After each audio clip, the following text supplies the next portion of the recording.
What's going on, guys? Welcome back to Not the Shed.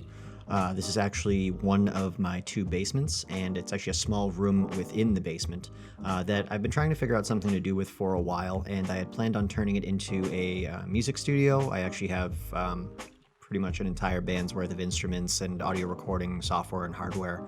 And in the past, I've dabbled with like writing and recording music, but it was always more of a hobby and nothing that I ever really thought I would get anywhere with, as opposed to video and photography, which I do hope to someday turn into a career, which is part of what I'm doing with this channel, is to sort of help myself develop my skills by forcing me to do videos and photos every day. Which, by the way, to touch on that real quick, I have been doing video recording and editing almost every day. I just haven't been uploading to this channel specifically. So don't think that I've completely like negged on what I said I was going to try to do. I am still working on it, just in a slightly different way than I thought. And I may share that on this channel at some point, but possibly not. It's a different style of channel. It's probably not something that most people would be into. But yeah, maybe I'll talk about that at some point. If you know me and you talk to me directly, I can certainly fill you in on it. But other than that, I'll probably let that one slide sort of under the radar for now. But so this is one of my two basements. I decided to switch it from a music room to a studio, mainly because I ran into some snags with the shed that I realized were going to be problems, but that were larger problems than I anticipated. Maintaining the temperature in that room in the shed is very difficult, and with the weather starting to dip consistently below freezing here, it pretty much made it so that I can't in any way use that to record videos for longer than 5 minutes without, like, you know, my hands going numb and my breath is like in the video and I have to wear like a full coat and a hat, and it just doesn't work out. Even if I have the space heater on, it's just too much effort to not freeze while trying to make videos out there. And that's, you know, if I could get it in one take in 5 minutes, let alone the fact that I'm trying to shoot somewhere between 10 and 15 minutes and I'm trying to get B-roll and I'm doing multiple takes and retakes, and it's just, I'd be out there for like an hour and a half or an hour, and it would be way too much as far as the cold goes. And then obviously I'll run into the same issue come summertime, when it starts getting up into the 80s and 90s at a fairly consistent rate, you know, late spring into the summer. It's just going to be impossible to be out there and not be dripping sweat throughout the whole video and, you know, have like sweat stains on my shirt by the time I'm done. It wouldn't be any good.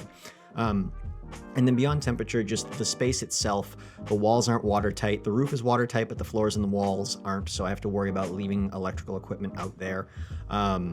The floors are very badly warped and probably need to be completely redone. The insulation needs to be done. The walls need to be finished. The roof needs to be finished. There needs to be better lighting, or I need to have some kind of studio lighting out there. The door itself, the lock is pretty messed up, and the door pretty much needs to be slammed shut or like bashed open every time you go in and out of there.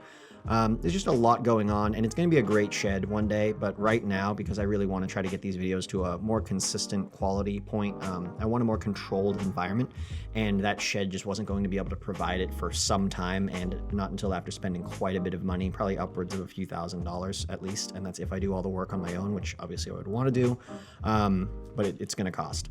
So I had this space, my basement, and as you can see, if I get out of frame here, it's just a small room. It's about, God, I'm terrible with visual measurements. I would guess 8 foot by 12 foot, 10 foot.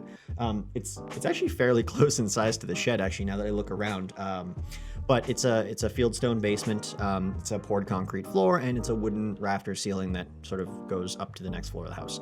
The nice thing about this is that it's way more sound controlled because it's completely closed off. It's in the basement, and though there is a wall about 20 feet to my left that does face the road, it's still a subsurface wall. So the road's up and at an angle like way that way, and so you shouldn't hear cars as much. My neighbor obviously won't be driving through my basement while I'm recording videos. There also isn't any ambient sound down here. There is a furnace, but I can turn that off by just turning the heat off, and then it makes no sound whatsoever. Because we have a relatively large house and I'm all the way at one end of it and below the first floor, even if my wife is like upstairs baking, which actually right now she's doing, she's going through about 29 pie orders that she has to get done for the holidays. you shouldn't really hear any of that. And so I have much more sound control. I have full control of the space as far as temperature because it's in my basement. It's very well sealed. So in the summers, it's naturally cool, and in the winters, it's naturally warm. Works out very nice. That was probably a large truck going by if you heard that. So much less than it would normally be. And then as far as lighting goes, I do lose access to the daylight from the 2 or 3 windows that were in the shed, but those windows were actually becoming less and less useful as the season went on because I was almost never getting to record while the sun is up, which means that I really only get to take advantage of those windows during weekend shoots. And so 2 out of 7 days isn't really something that's worth sticking with that space for, all the other negatives that it has. That one positive 2 days a week isn't really worth it. So this space, no external lighting at all. However, I do have one overhead LED bulb, and then I have my one little, you can't see it, it's just out of frame right here. One little LED panel light, which I was trying to use in the shed, but it was really hard to get a decent position. Which brings me to my next point, which is in here, because the floor is nice, flat, poured concrete, I can have a table, which you can't quite see, but it's right, look, table, I'm sitting. There's a chair. So that's pretty nice. And obviously I can have my microphone mounted directly in front of me, which makes it nice, and I can clear out any background noise. I have to make sure I don't thump on the table. That's something I'll have to get used to. But I can have all my electrical set up right in front of me. I have my laptop off to one corner that's recording, my audio. That I can have the fans set nice and quiet, so you shouldn't pick up any of that. If I need to throw on a set of headphones and sort of just like go over my audio, I have all this stuff set up. And I can listen to real-time audio feedback in my headphones, so I can tell if I'm speaking too loudly or if I'm, screwing anything up. And yeah, so it's a much more controlled space in pretty much every way. And once I get some more professional lighting, which I'm hoping will be soon, I have pretty much all my bases covered. It's not much of a backdrop, but it's something. I mean, it's definitely a better space, I think, than the shed. And the shed may one day be a better space, but that's not going to be for a few years, I would guess. And so for now, I'm going to stick with this. I have everything that I need set up down here already. I feel much more comfortable leaving my stuff set up down here if I want to record one video earlier in the day and then maybe record a second video later in the day or come back to recording a video. I don't have to worry about taking everything out and bringing it inside, because what if it rains, or what if I forget and I go to sleep. I don't want to leave that stuff in the shed overnight. Down here, totally secure, no worry about any kind of water damage or anything like that, completely safe. Worst thing that'll happen is my cats get into the basement and leave paw prints on stuff. That's it. So yeah. That's an update on the space. That's what's going on there. As far as an update on my 30-day challenge that I put myself through, we are coming up towards the end of it, or at least the end of the first challenge, because it was 30 days per challenge, and there were 15 changes that I ended up giving myself, because after the 15th I ran out of ideas.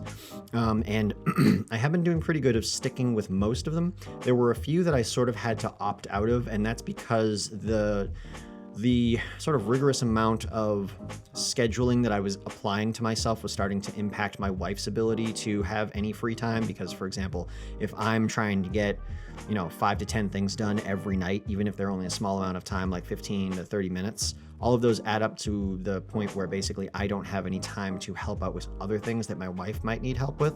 And so that's obviously not fair, and that was not in any way meant to be the point of the whole thing. I didn't want to sort of just like take any time away from my family. I wanted to just make myself more efficient. And I definitely did that, but I kind of like overcommitted to that, to the point where I was detracting from like time I spend with my wife and time I spend with my son, and like helping take care of him and put him down for bed, and got to the point where like I'd be editing a video and my wife would come in and be like, oh, do you want to kiss your son goodnight, because I'm going to go put him to bed and you're not going to see him until tomorrow. And like I hadn't spent any time with him. So that's not good. That's not what I want. And so what I kind of did was I let the things that I felt like really weren't working for me or helping me at all fall by the wayside, and I've hung on to the ones that I've really been enjoying, or that I feel like even if I don't enjoy them, they've had a solid impact for the positive. So starting off with the diet and the fitness or the exercise, definitely sticking with those. Still doing OMAD, 1 meal a day. Still doing really no carbonated beverages. I did have a few the other day and it screwed with me. It kept me up all night. Granted, it was an energy drink or a couple of energy drinks, but we were out, we were running around, I was exhausted, we still had stuff to do, I was super thirsty, and we were in the store and I just grabbed a couple of them. but it ended up being a horrible idea because it made me feel like crap and I couldn't sleep at all that night. So definitely going to stay away from the caffeine and the carbonated beverages. I'm still trying to do my 1 gallon of water every day. That's been making me feel really good, making me feel a little more, I don't know, not necessarily energetic, but it's made me feel like I'm not so tired all the time, I feel like, even though I have been trying to stick with getting up early. That's one that I really have come to the conclusion that when I can, I'll do it, and when I can't, I'm not going to.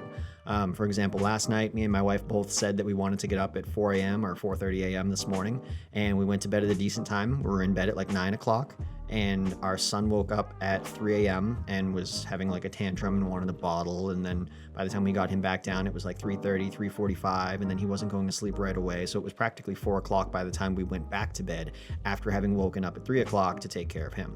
And so then getting up at 4 or 4:30 would not work, and like I had to go to work, and she's got a ton of stuff to do around the house. She's working from home and she's baking all day. She's been baking for days now, and so that's just not practical. So on nights where we can get a decent night's sleep and I can get up nice and early, I like it. I like having the extra time. It's great.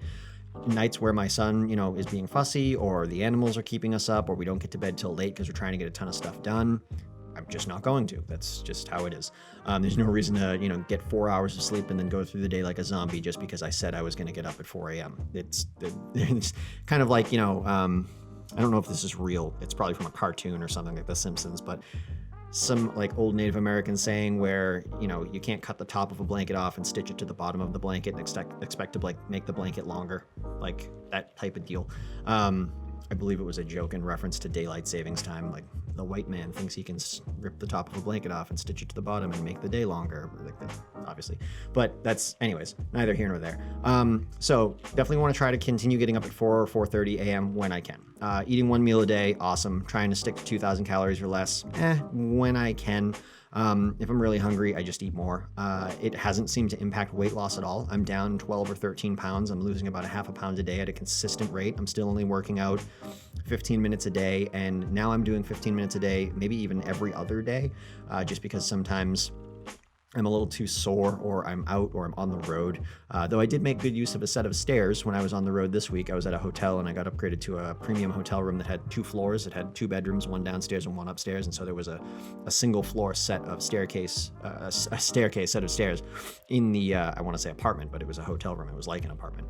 And so, I counted regular residential stairs, 12 up.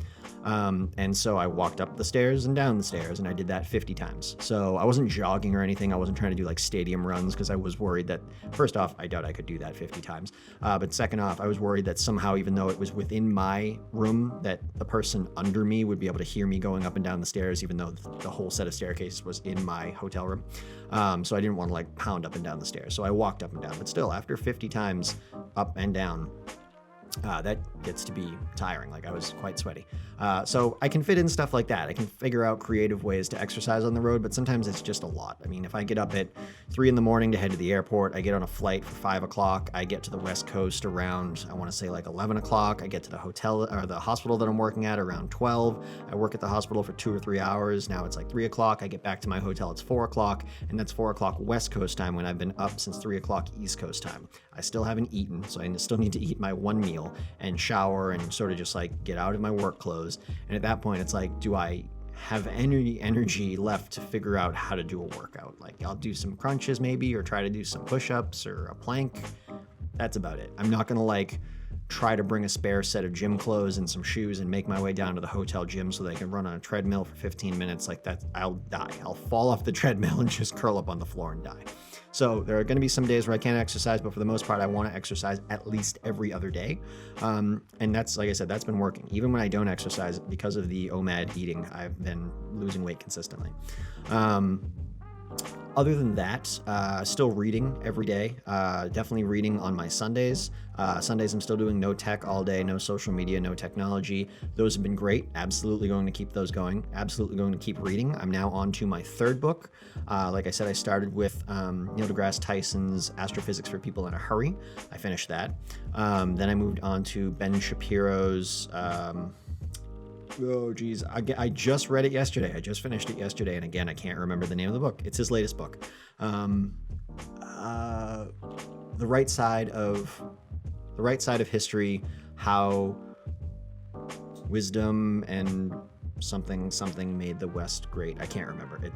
But yeah, anyways. And now I've moved on. I finished that. So that's the second book I finished. Then I moved on to finishing one that I had started a while ago, but I still had about 30, 40 pages left. And I really hated the idea that now that I'm doing this reading thing, I was just going to leave a mostly read book sitting on the shelf. So I picked up a book that I had started earlier, a few months back. And that is The Coddling of the American Mind. And that is another psychosocial book about how people are raising and treating kids, age newborn to like college level in America, and how things have sort of gone negative in some ways and positive in other ways, and where things can be improved upon and stuff like that. Different cultural studies and a lot of scientific articles and reviews, stuff like that.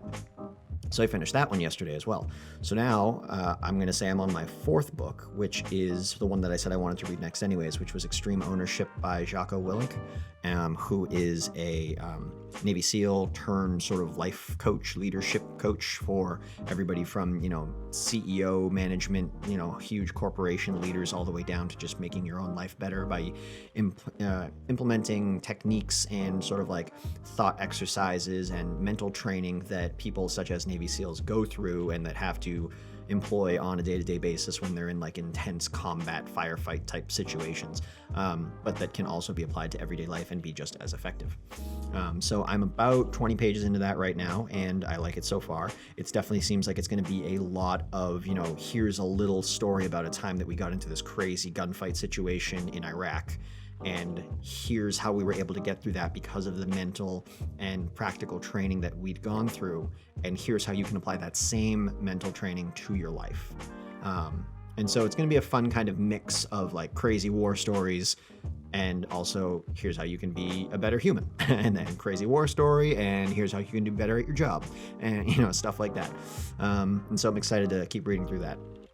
So the reading, the Sundays, the exercise, the diet, multiple aspects of the diet, OMAD, staying away from caffeine, carbonated beverages. What else? I'm trying to think. Recording a video every day, still trying to do photography, still not really finding the time for it or the motivation to do it, the creative motivation. Yeah, I can't remember what other ones right now, but things are still going well. I'm losing weight. I'm reading more. I'm feeling more energetic. I'm feeling more productive. And I'm feeling like I have a better creative outlet now that I'm sort of making videos on a consistent basis, and I'm hoping that I can get around to photography. I do actually have, coming up in the future and distant future, I actually have 2 weddings that I'm going to be doing photo video for. One I'm definitely doing video for, one I think I'm doing photo, but I might do video. Obviously I can't do both because I'm one person, and that would be really difficult and generally just a bad idea. And Christmas is coming up. I may get some cool new camera video gear for Christmas, so we'll see how that goes. These videos may improve drastically in quality after the 25th. They might not. But yeah, just wanted to drop in and let you guys know what's going on. New space, slightly different take on the original challenge that I had given myself, but good things all around. Lots of progress and productivity, and still enjoying what I'm doing. So thanks for checking this video out, and hopefully I'll see you guys again soon. Hopefully it won't be too long before I make another update, or at least have something to share with you.